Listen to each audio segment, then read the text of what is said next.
Hello guys, welcome my YouTube channel.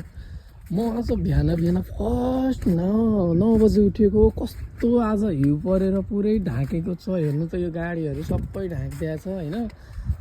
मैले आज बिहान 9 बजे उठेको। उठ्दाखेरि हेर्छु त आम्मामा बाहिर गेटतिर त पुरै बाहिर फिल्डतिर त पुरै हिउँ नै छ, हिउँले ढाकेको छ। हेर्नु त आम्मामा बसले जिप सबै ढाकिदिएको छ, घरहरू सबै ढाकेको छ।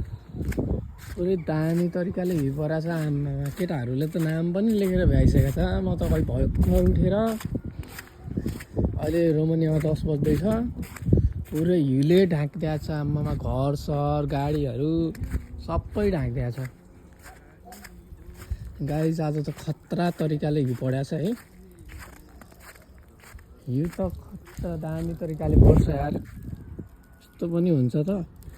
आम्मामा चिप्लिरहेको छ खुट्टा हिँड्दाखेरि, कस्तो चिप्लिरहेको छ। केटाहरू सबै हिँडेर त आज त हिउँ खेलिरहेछ त केटाहरूले। यस्तो छ होइन, दामी तरिकाले हिउँ खेल्नु पर्छ।